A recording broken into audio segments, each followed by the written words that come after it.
sure to please.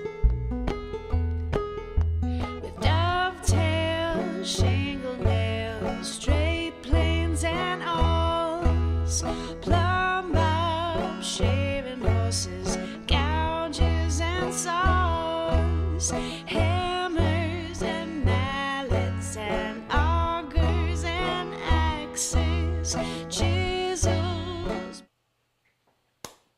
Hello everybody, good to see you. I wanted to say happy welcome and etc. and all that fun stuff. Let's see, as everybody starts to kind of pile in here, it's always nice to just make sure that sound levels are good, everybody can hear me okay, that we're not, you know, screwing anything up terribly, hopefully not.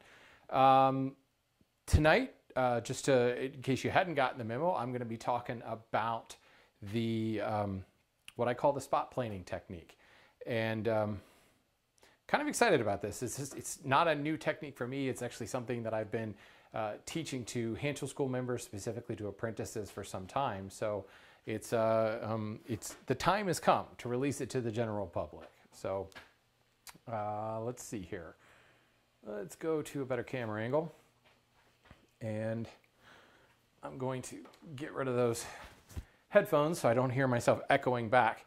We've also got 3 camera angles running tonight. Very cool. One there, one there, and one there. So I've finally got some new hardware in here to be able to get a little bit better quality cameras. I've been relying on a webcam for a while, which is this guy. It's not bad. It's just the built-in camera, but it just doesn't offer me a lot of flexibility. So I'm very excited to have some better coverage. So first and foremost, like I said, I'll be talking about the spot planing technique for, I just have to remember which camera I'm talking to. I'll be talking about the spot planing technique tonight. I'm going to kind of run through that and then be honest, do a little bit of sales pitching. That's part of what I do here. But I want to take some questions at that point. So the chat room is up and running. Certainly any questions you've got along the way, I would love it if you can put them in all caps because it just helps me keep track of them. You know, feel free to ask your question at any time. That all caps allows me to scroll back and find them. Ask about the spot planing technique, ask about anything. I won't be getting to the other questions until we're done with the spot planing technique first. So let's talk about that. Spot planing technique is the name that I came up with. It is... I started, the more I began teaching how to plane boards, I was doing the same thing that you read in magazines, that you see all over the internet, a very strict process, right? How do we go about flattening a board? Well, we will start by traversing with the plane. Let's not pantomime, let's actually use a plane. So you start by traversing. You know, if you've got the cup, a lot of times I'll put the cup up, so you know, it's rocking a little bit, and I can traverse and I can hit this spot here and this spot here and work my way across the board to take down the high spots on either side. And a lot of people tell you then you want to go diagonally across the board and help to get rid of some of that twist. And then once you've got rid of that twist and a little bit of that cup, then you can finally start to work with the grain to either remove the scallop marks that you've left behind with your foreplane, or drop the toothing plane on the floor.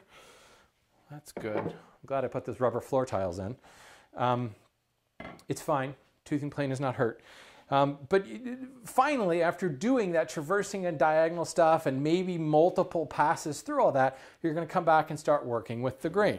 And we always hear, you know, if you're working across the grain, your tear out's not going to be that bad. If your blade is sharp, your tear out's not going to be that bad. You might get a little bit more tear out as you do diagonal, but you'll come and clean all that up once you go through the longitudinal passes. That's just silly.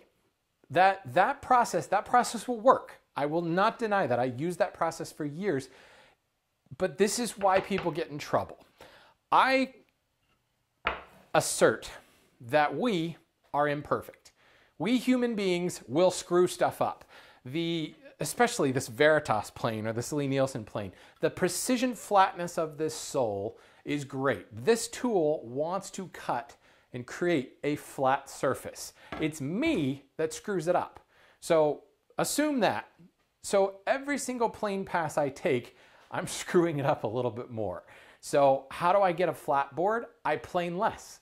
Well, that seems a little counterintuitive. You want to get a flat board, well, don't plane as much. Well, how are you going to get it flat? Well, you're going to get it flat faster. And that comes throwing the process out the window and treating every single board as unique. Because guess what? It is. Every single board you get, I don't care if you work with just a single species and you work with only flat sawn wood or you work with only quarter sawn wood, every board is going to be different. And for that matter, if I took this board and I cross-cut it in half, which I did, you know, there's a longer piece of it, this part of the board is going to be different from the part of the board down here. So why are we assigning a process, a rote process to every single board when not every board requires that traversing diagonal and longitudinal work? And I will attest that none of the boards require traversing diagonal. All the work can be done working with the grain. So think about that. If all you're doing is working with the grain, you're not going to get any tear out, or you're going to get less tear out. We certainly can have difficult grain woods. So then you're not having to clean up any tear out, because what is tear out? It's little divots, and you've got to plane down to the bottom of that divot so the divot becomes flat and becomes smooth. Well, if you don't have any tear out, now you don't have to plane any excess wood to get rid of the tear out. All you're doing is working with the grain. Moreover, that changes work holding entirely, and this is really essential. When you're doing traversing work, you've got to have force where you can work up against so you can traverse across. If you're doing diagonal, you need a little bit more work holding, and a lot of times that is where the leg vise comes into play. And you pop up your dog, you bring your leg vise in, you pinch it between the dogs on your leg vise, and you're good to go. I haven't used my leg vise for planing in probably 4 years because I do everything now against a passive stop. My planing stop is right down here on the end of the bench. And there's not a whole lot of rocket science to this. It's a little piece of, it's about 3/16 of an inch thick cherry. It's got 2 oak dowels in the bottom. And I've actually gone ahead and wedged them in place. When I originally made it, I didn't use wedges. And wintertime contraction caused them to shrink up a little bit. So I just put wedges in for a mechanical joint. It drops into 2 matching holes, and it's my passive stop. I put my board up against this. I've thought about making longer ones, but honestly, it's about 7 inches long, and it's really all I've really ever needed. If I'm working with a longer board, like this piece, which is probably 10, 11 inches wide, it's not a big deal. If I'm planing out here, I might want to move the board over slightly, but for the most part, this small stop is all I need. That's not to say you can't make a longer one, but the real crux of this is when you've got a board that's locked in a vise, it's not a lot of work, but it is some work to then go and unscrew the vise, to release the board and pick it up and look at the board. Moreover, I actually find that I work down here on this side of the bench more often than not. This is where my leg vise is. This is, you'll notice I placed my tool cabinet kind of right behind this area. This end of the bench is where I work most of the time. If you're right-handed, you might find you work on the opposite end of the bench most of the time. For me as a lefty, I'm down here 99.9% of the time. So when I was planing a board, I was like having to take it down to this end, to the leg vise, or the end vise rather, clamp it in place and do my work on it.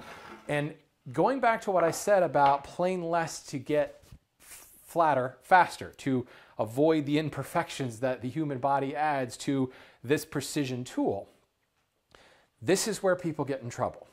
They start planing, and we get real excited. You get that full width shaving, that full length shaving. You're like, this is great, this is fun. You just keep planing, keep planing, keep planing.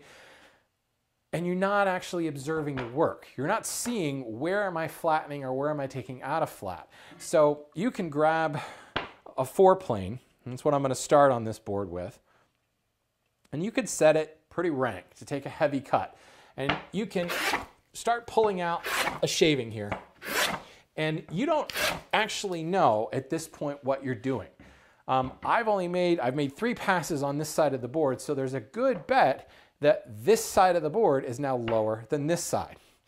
If I keep planing and keep planing, I'm going to add a bevel. I'm going to lower this left side.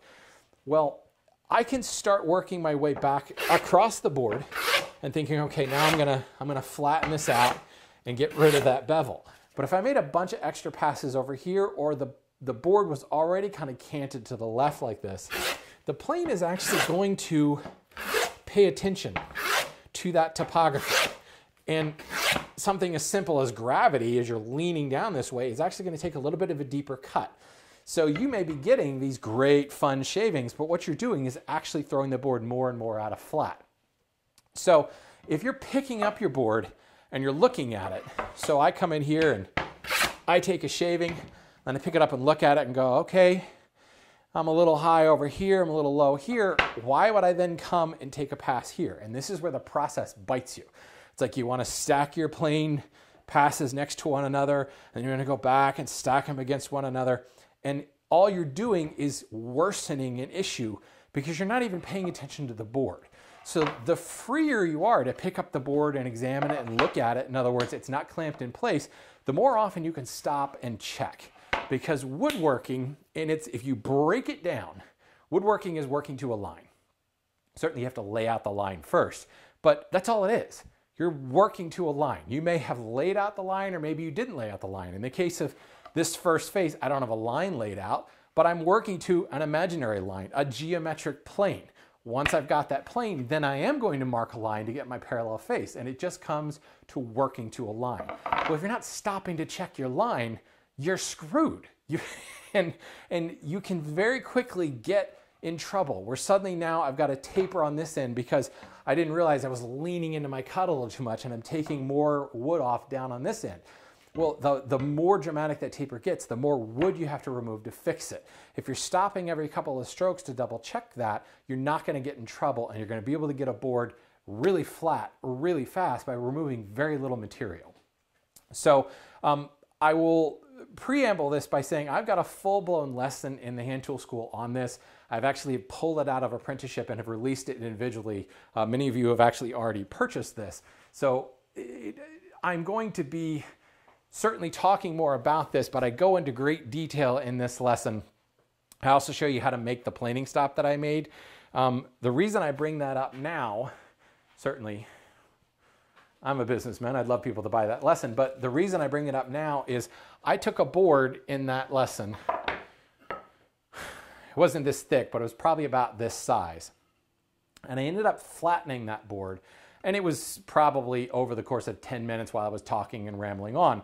But I measured it at the outset, and then I measured it when I was done. I got the board flat on 4 sides by removing a total of, what was it, something like 1/8 of an inch across the thickness. So this face and this face were both flattened, and I removed, actually no, I'm sorry, it was like 3/16 of an inch. No, that can't be right. Whatever. We'll just say 1/8 of an inch. It was a very small amount. I got flat by removing a 1/16 and a 1/16. Across the width, I got it perfectly flattened with parallel edges by removing less than a 32nd of an inch on each edge. So think about that. If all I'm doing is removing a 1/16 of an inch and I'm getting flat, or a 32nd of an inch, how fast can you take a 32nd of an inch off a board with a hand plane? Really fast. And that comes by paying attention to the topography and only dealing with the high spots. So, preamble over, let's talk about diagnosing a board. I've been working with walnut, so I've got white lumber crayons in my pocket. That does not help anyone. Let's go to a green one. So we've got a piece of basswood here, and I'm gonna flatten it. Back that out a little. So let's go to the other side because it's totally rough at this point. Actually, you know what? No, I've gone ahead. This is a board that I resaw, and you can see there's this nasty flake in here because I'll be honest, I wasn't paying attention and my resaw cut deviated. So I cut him from this side and I cut him from this side, and I kind of lost focus, and I ended up with this weird kerf here. So right off the bat, I can look at this board and see I've got a major high spot right here.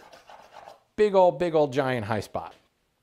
I'm going to grab a straight edge, or you can just use your plane, and I'm going to take a look at it. I'm going to diagnose this board a little.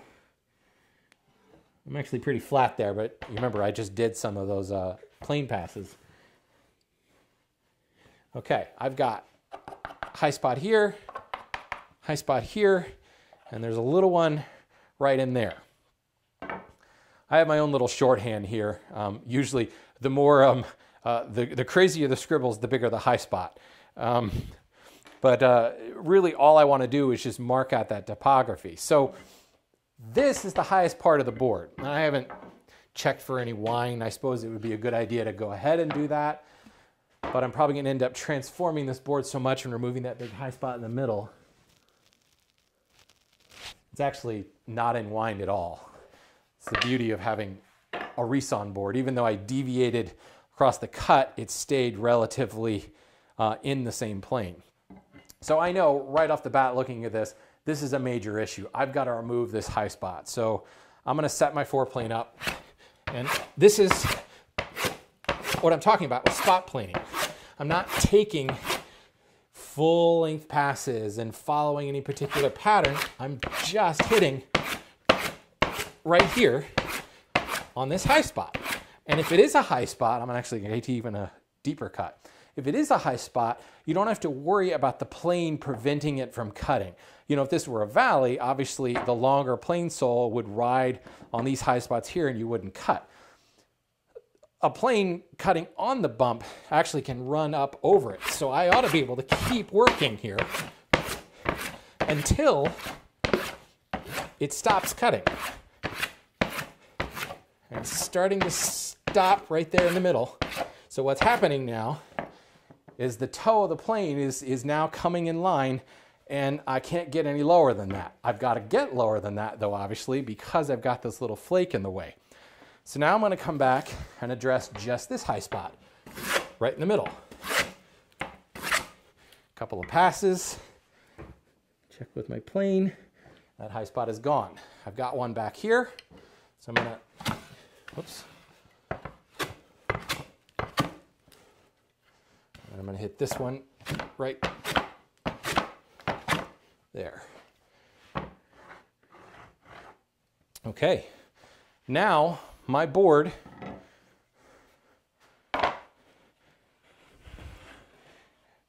is what I like to call, this is a trademark term, it is flat-ish.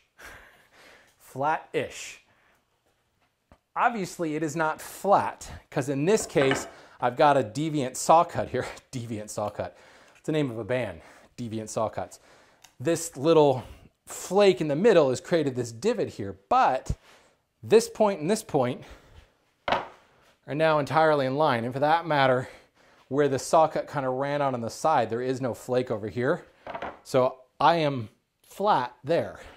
I'm also flat there and all the way across. The straight edge, what's this thing called? The straight edge is touching on both ends of this, and it's actually touching all the way down from here, and just my little divot runs, where's my crayon? My divot runs from there to right there. Everything else is flat and line. So I run the straight edge across this way, I'm totally flat. I'm actually flat across the width over that divot as well. The whole thing is flattened out. So now I've got to deal with this divot. I know that that's there. I know that's a problem. So now I can come back and start making longer passes and removing all of this wood. Whoops. You take these big chips, you actually can get stuff caught.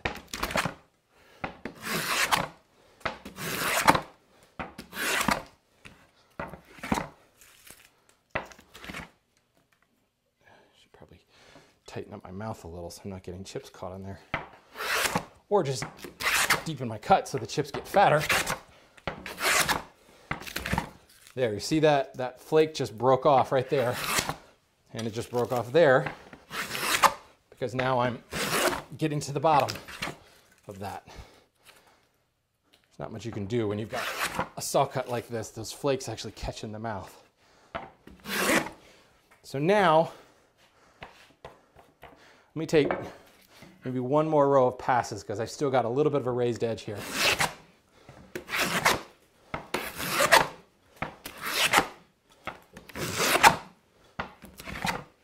Now I know, just based on how that plane just performed, I now have a high edge over here.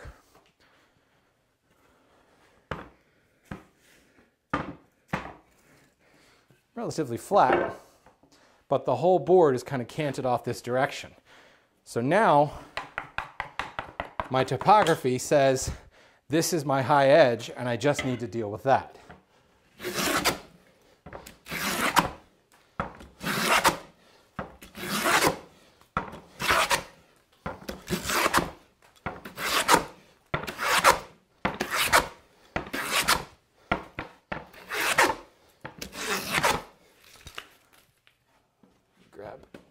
Right there. And you can look, you often see me kind of step back and sight back this way. And what I'm looking at is what I call the, not what I call, it's the horizon, this line right here. As I sight down across, I can look at this horizon and see any undulations. I can see I've got a high spot right there, and right there. They're very minor, just because of the scallops created by the plane blade. But I'm almost entirely flat. I still have a little bit of a rough spot in here that I need to get to the bottom of. So again, I have not once worked across the grain. All of my work has been right here with the grain. So what I'm going to do now is take some half passes just to get rid of this little ridge, because I don't necessarily need to come and remove a bunch of wood down here just yet.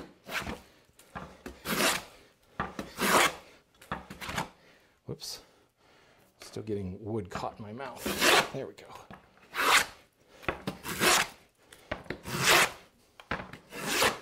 All right, now let's check the straight edge again, examine my topography. And I love to come up here and just kind of feel things with my hands. A little bit of a high spot there, there.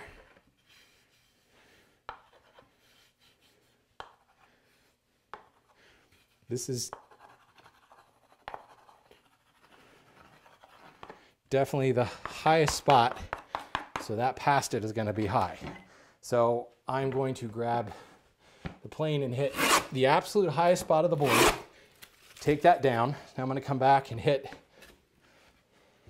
the next highest spot of the board, the next highest spot of the board. Now I want to reduce my depth of cut. I don't need that big, whatever this is, 16th, 3/32 of an inch thick shaving.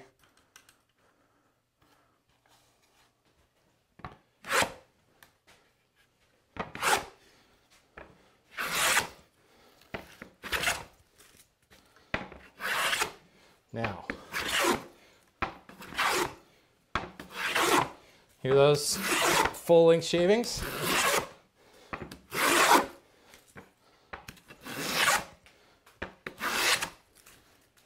That board is flat. So, flat board all the way across its width. Flat board along its length. But again, it's not flat, it is flat-ish. Because, you know, I've got a scallop blade here, so if I run my hands over it, I can feel little scallops. So at that point, I could come back with a jack plane or a joiner plane and remove those. But this is flat enough that when I come to my flat bench top, no rock at all. Perfectly flat. And so much of the time, this is what I'm doing. I'll end up flipping more than anything. It's a little bit harder to show this than showing with a straight edge. But when you press down on something that's flat, you know it. You can feel just how rock solid that is on the bench. Now, we are assuming that my reference surface is also relatively flat. I know it is because I recently checked in a demo that I did. So now, how much further do I go with this board? It depends on what I was going to do with it. I don't know what I'm going to do with this board. It's been resawn relatively thin anyway, so it'll probably end up being a drawer bottom panel, or maybe I'll do some carving with it. It is nice basswood.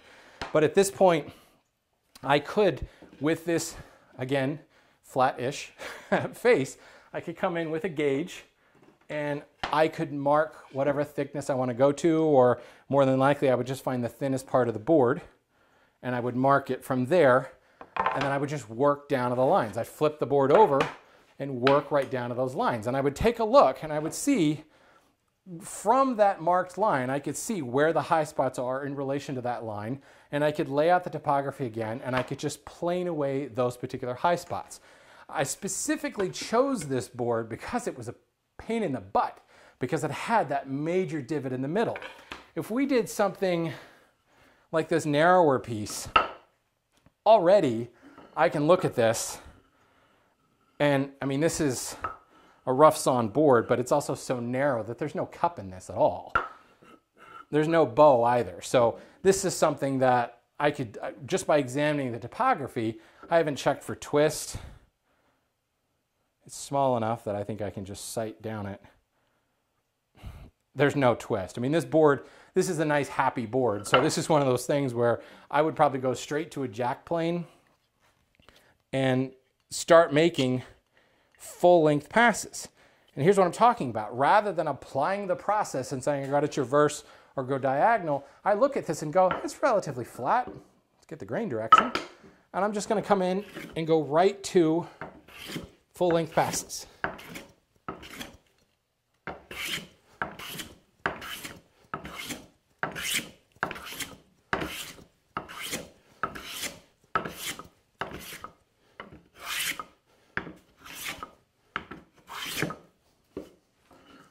Board is flat. Anybody time that? What was that, 20 seconds to go flat? Again, nice happy board that's already relatively flat, but there's no reason to do that other process. Just go right to the last step because it's relatively flat already. Got another board here that is some old growth heart pine, and it's actually, it's closer to rift sawn than quartered. But there's a cup to it. Quarter sawn does move, folks. It just moves less. So I can sight down this and I can see that I've got a cup and my high spots are along the edges. So you could look at that and go, all right, well, I need to remove this side and this side. I could traverse it, but that's just dumb. I need to check my grain direction. God, this is a fuzzy board. I can't see. Well, the only way to find out if you're going the right way is to take a plane pass. So rather than work across the grain and make a whole bunch of passes, I'm going to work with the grain and make maybe 3 passes. I'm going with the grain, by the way. There's another 3 passes. And the cup is gone from this board.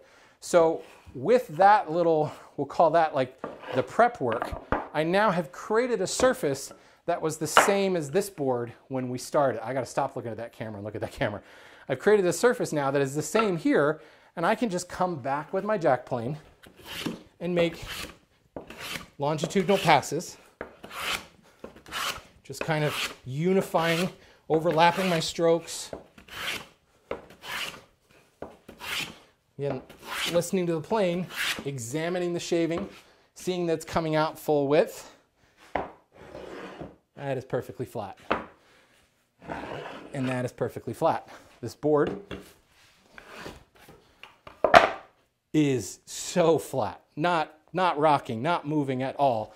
I'm ready to come in, mark the parallel face if I needed another flat face, and move on to that.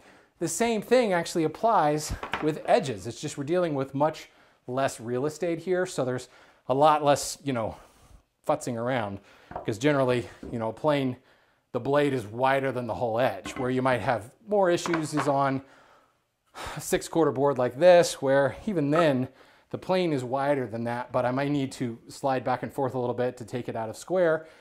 If this were, well, you know what? Let's just do it. Stop talking, Shannon, and just do it. I'm going to take this edge out of square. There. A couple passes with that should be plenty. So now, when I look at this board, bam, that is very out of square, right? Folks can see that, very out of square. So I could come in here and start planing away and planing away, but it makes sense, more sense rather, to focus on getting it back to the flat-ish state and then resuming my cleaning up phase. So I'm gonna come over here and take some passes on the right side. Still have a low spot here, so I'm gonna come back. This board's almost too high for this planing stop. There are edge planing devices that you can use.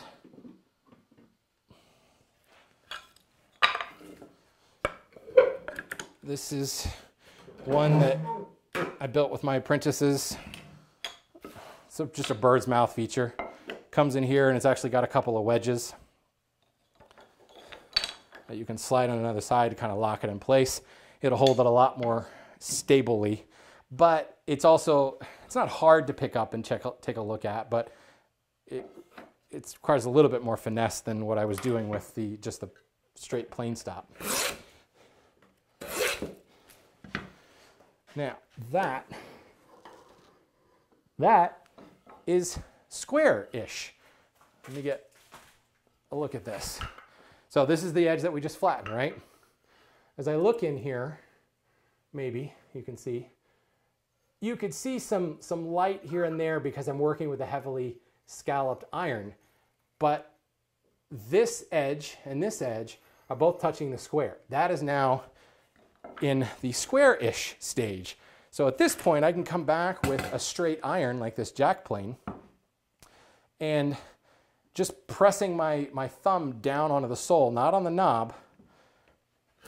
And I'm trailing my fingers here. Let me pretend I'm right-handed. I'm trailing my fingers here along the edge, not because I'm channeling some inner square, but it's just, it allows me to feel the way the plane is running on the board. Because the board is in that square-ish state of mind, it's going to want, the plane rather, is going to want to run square on it. If it weren't in that square-ish frame of mind and you set the plane blade and you push it down, it would kind of angle to one side or the other. And no matter how many plane passes you take, you're only going to make that worse. We've gone through with the foreplane and essentially sculpted it into a square-ish state of mind. Now just pressing down on the sole, letting the plane do its job, I can get full-length shavings now. It should be flat because I just got two full-length shavings. It is definitely flat across the width. And it is now perfectly square. So again, that took more time just because I was talking my way through it. It's the same principle we've been talking about with spot planing. You are focusing on removing just the high spots, and sculpting is a good word for it. You're sculpting the face or the edge or the end even to get it into a flat-ish frame of mind. Then you're moving on with a plane depending on what you want to do. You might want to leave the scallops if it's the underside of a table. If it's a reference surface or if it's a finished surface, I'm going to then go to a smoothing plane or something. But the lighter removal planes, the joiner plane, especially the smoothing plane, they're not going to have as much power to take it out of flat as, you know, a heavily set joiner or a foreplane or something like that. If I'm just flattening boards, if I've taken it into that flat-ish frame of mind, I don't need to take a heavy cut anymore. This jack plane is taking, I just swept those shavings onto the floor, but well, yeah, here's the end shaving. This shaving is maybe 3 to 4 thousandths of an inch thick. It's taking a light shaving. Maybe we would call that a medium light shaving. But it's going to be difficult to dramatically shape that edge. And as long as you're taking plenty of time to stop and check your work, and again, just being able to pick it up like that makes it so much easier, you're not going to get out of control. You're not going to misshape the board to the point where you've got to recover and then remove a whole bunch of excess wood just to get back to that flat face or that square face. That is spot planing, folks.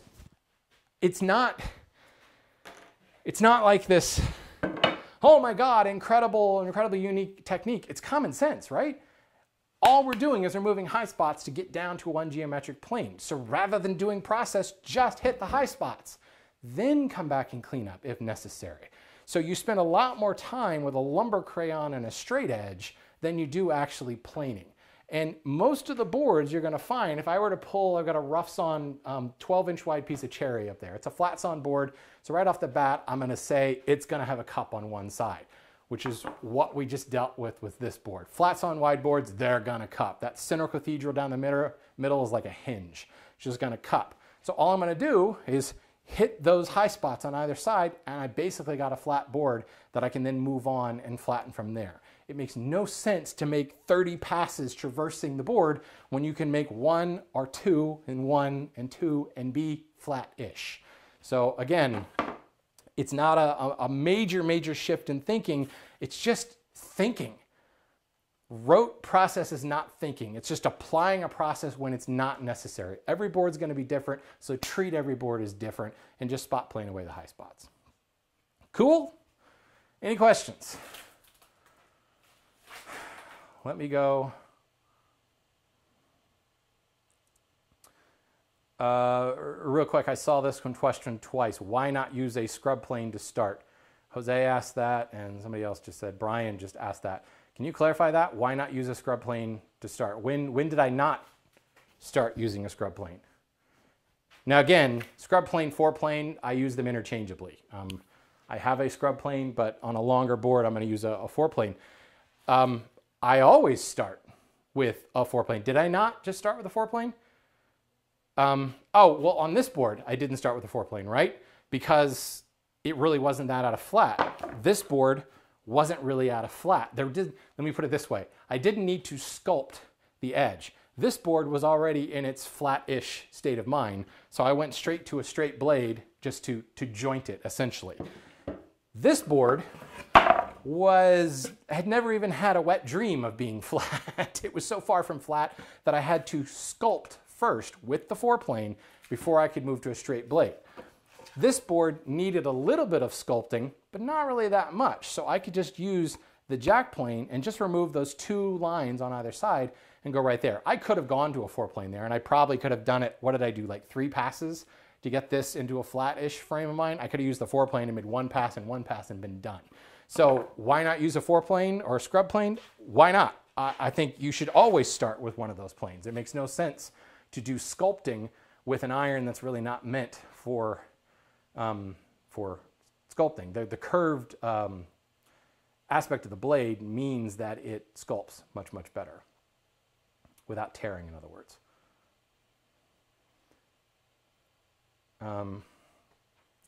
Scott wants to know, would you apply this to flatten a bench? Yes, I would. Let me make this easy on you, Scott. Is it a board? Yes, I would flatten it. I would use this technique to flatten anything. Anything. Find the right camera here. I've got a monitor over there. Yeah.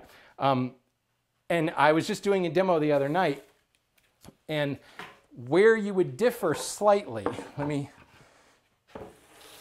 make some room here. Does anybody know where to get like wine barrels, old barrels? I've wanted a barrel for like a trash can for my shavings. I just have a little like kitchen trash can here, but I've wanted like an old wine barrel just because it's cool for years, and I've never really been able to find one. Now, it's not like I've looked extensively, but I just think it would be really cool. It would firstly hold a lot more shavings, but just be able to sweep it into that barrel would be really neat. So if anybody knows, let me know. With a bench top or any, we'll call it tabletop, any wide surface, I would definitely use the same approach. And a workbench really doesn't require all that much flattening. I was telling my apprentice the other night, I haven't flattened this in like 4 years. And it is like still super flat. But I would do the same thing. I would grab my straight edge. And you notice I'm just using a wooden straight edge that I made. I have one of those Precision Lee Valley straight edges, and it's hung on the wall for years. I bought it specifically to make sure the beds of a power joiner were coplanar. So that'll tell you how long ago that was. And I just never use it because I don't require something to be that super flat. This wooden straight edge is all I need. So I can run this along here and I can see that I'm perfectly flat. I do a lot of flat by feel. You can feel by how the straight edge is dragging on the surface that it's dragging evenly. If there's a high spot, it's going to spin real easily. If there's a low spot, it's going to drag on the edges a lot more. But what I would do in the case of a bigger surface like a tabletop or a bench top is I would apply that topography idea, find the high spots, but I would make it easier on myself and first take the entire surface and break it into subcomponents. So I would probably go right down the middle. This is a 24-inch wide bench, and I would grab a lumber crayon and actually mark out sections. Probably would break this into 6 to 8 sections. Divide it in half, and then either divide it in thirds. Quarters would just be too much. I'd be dealing with a 4 foot by 2 foot section. If I can get into like a 1 foot by 2 foot section, that's real easy to just sit and focus on diagnosing the high spots there. And I would apply that process to just this little 1 by 2 segment. And then I would apply it to this 1 by 2 segment, and this one, and this one, and this one, and this one. Flatten each one of those using that spot planing technique. Then I would come back with my straight edge and check my boundaries. You know, I know this to be flattish and this to be flattish. What happens if I look at both of them in concert? And then I would probably have to hit some sort of ridge in the middle and get this 2 by 2 section now into a flattish state of mind.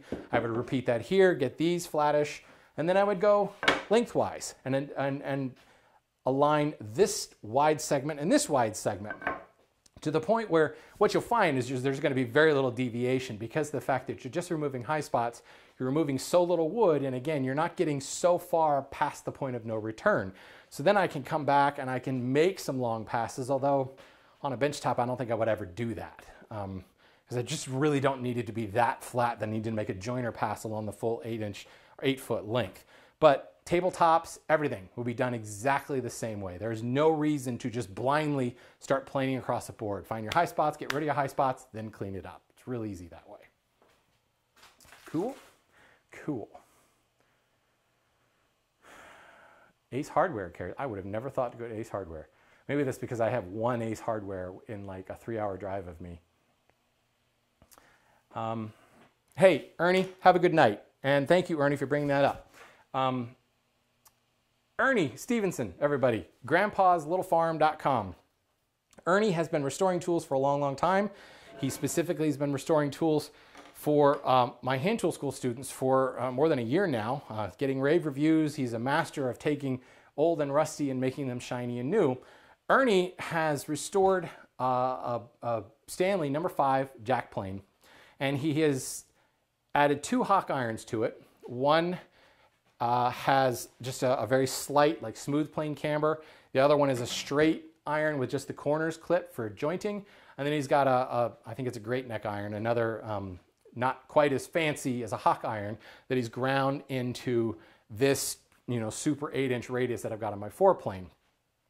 He is auctioning off that jack plane with those 3 blades, with a screwdriver for doing any maintenance you need to, and one of those little coin drivers from Lee Valley for separating the chip breaker from the iron. And he's made his own custom ground and engraved, or stamped, I should say, chip breakers that say GLF, Grandpa's Little Farm, on them. He's auctioning that kit. He's calling it the Jack Plane Starter Kit. He's auctioning that off. I'm throwing in a hand tool school semester on that. So that's what we're calling the Jack Plane Starter Kit. He's also got, where is it? There we go. He's also got what he's calling the short kit, which is if you already have a jack plane, but you just want all the irons and the screwdriver and the chip breaker, you can bid on the short kit, and that also will include a hand tool school semester. And all of the proceeds of this are going to the American Red Cross, specifically to the Hurricane Relief Fund. So this is the page. I'm going to have it posted in the notes of this, but 32auctions.com/jackplane starter set. You will get here. You can bid on things. It's already open. This graphic actually says that it closes on the 9th of October. That's not true. It's running for a full week. So it's running until 6:30 p.m. Eastern Time on October 12th. You can bid on these. There are 2 items on this auction page. You'll be able to see both the plain and the short kit. And go bid on that stuff, folks. I mean, when you add in a hand tool school semester, depending on which one you choose, be $150 to $200 plus the planes themselves. You're looking at probably a $400 value for the jack plane starter set, and then maybe $200, $250 for the short set. These are Ron Hawk irons, fantastic stuff. Ernie has completely made new handles. He made a new knob and a new tote out of madrone. He's re-japanned them, he's cleaned them up. They're basically going to look like this, probably actually better than my Lie-Nielsen jack because I've used this so long, except instead of cherry, there'll be madrone handles and knobs. So good stuff. Ernie, I really appreciate you doing that. That's why I decided to throw in a hand tool school semester. So if you have questions on that, visit the auction page. But you know, we were just wanting to help out any way we could with hurricane relief. I say we. This was all Ernie's idea. I'm just the mouthpiece at this point. So, hello, Guillermo. Welcome from Argentina. Do I have any other questions here? We've got like 10 more minutes that we can burn before I hit an hour. So questions on spot planing, certainly if you're interested in more, there is this lesson that's available. I go through that in more detail. I flatten the board you see pictured there. I also make the planing stop that you saw me just use that's pictured here. Show you how to make that, how to get it installed on your bench, and that certainly can be scaled up from there. Which brings up another point. That same spot planing technique would be applied to every face of the board. So I've got these two boards that have been made identical in thickness, width, and length. So they are S6S, surfaced on 6 sides. And not only that, but they are surfaced to be exactly the same. I can run my fingers over this and they are within, you know, a thousandth of an inch in the same thickness.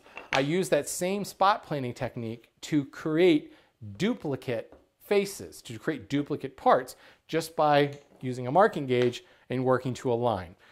Spot plane to get the first reference face, mark my line, and then I look at my reality in relation to the line, spot plane away the high spots, and then work full length passes to get down to that. I made this announcement last week, but there is a lesson on that as well. Anybody who's interested in creating duplicate parts, I walk through in detail how I work down to those lines, how do I get it exactly to those lines, the process for creating two incredibly identical parts. That's awful arrogant of those boards to be incredibly identical. You get the idea. This is just something that I'm trying to do every single month. I've got so many lessons floating around the hand tool school now, and I know there's a lot of people that they're not looking for the full thing. They're just looking for a couple lessons here and there. So I'm trying to release one every single month. I didn't release one last month. That's why there's 2 available now. So anybody's interested, handtoolschool.net. You can go to the little lesson tab at the top. You'll see all those listed there. Any other questions here?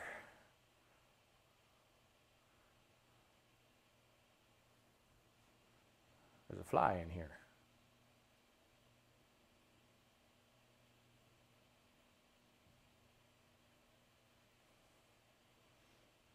All right, I guess I did a good job explaining this, unless there's a bunch of questions that aren't in caps and I just can't see them amongst all this mess here.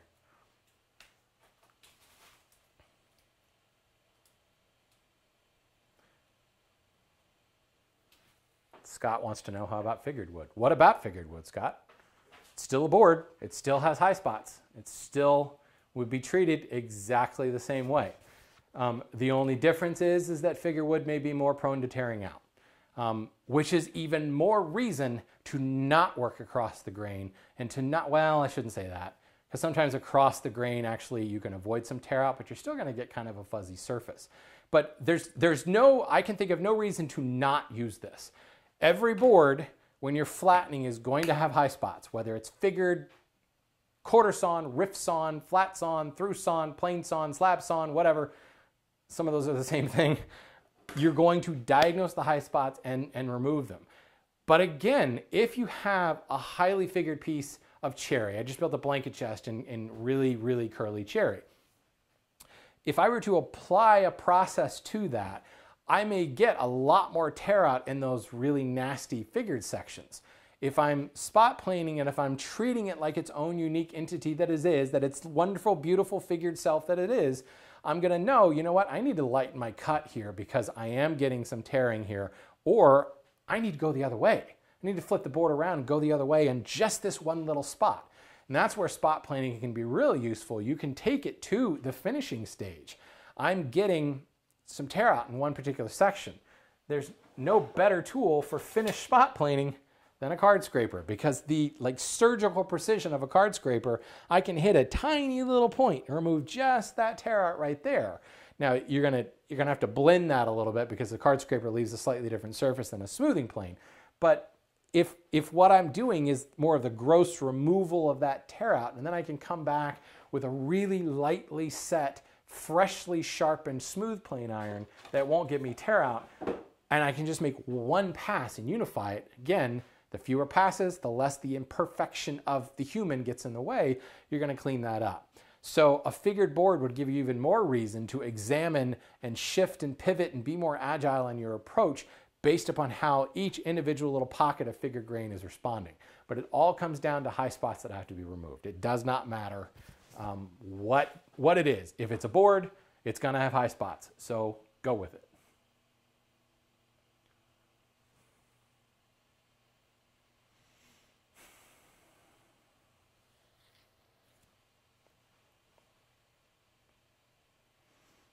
Blueberry Phoenix wants to say something really screwed up. I want to know what's really screwed up. Keith says, this makes a lot of sense. I'm glad to hear that, Keith. I think it makes a lot of sense. Like I said, it's not like this major shift in thinking, but no one talks about this. And I know why that is. It's because when you're writing a book about flattening a board, you have to have a process. You have to say, do this, then do this, then do this. And there's no question if you do that process, you will end up with a flat board, but you're gonna take so much longer to do it, and you're gonna introduce so much more error that causes frustration. And this is just so much simpler. It's just such an easier way. Why am I getting this? Because you're not focusing on just the high spots. So somehow the chat room has moved into kerfing planes. I don't know how we got there. Oh, there's a question about sharpening a rebate saw or a kerfing plane. I have videos on sharpening crosscut saws. I have videos on sharpening rip saws. A kerfing plane is a rip saw. So it's the same teeth. Technically, I would probably make the gullets a little bit deeper because you've got the entire blade buried in there. So I guess technically, no, I don't have a video specifically on sharpening that. What I would use is a chainsaw file. Well, you guys know what a chainsaw file is, right? It's just a perfectly cylindrical. It's not tapered. It's perfectly cylindrical file. I would sharpen it like normal, like a rip saw. And then I would come back with a chainsaw file and work right in the gullets. So essentially you're creating these like half moon gullets that are really deep.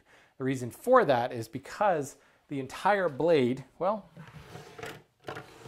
this might as well be a kerfing saw, kerfing plane, whatever our term of the day is.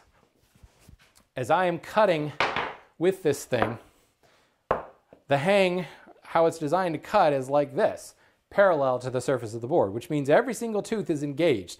Every single tooth is collecting up its sawdust inside the gullet. And if I'm making a long cut like this, you get to about here, and those gullets are filled with sawdust, and it just starts to skate, and it loses its effectiveness.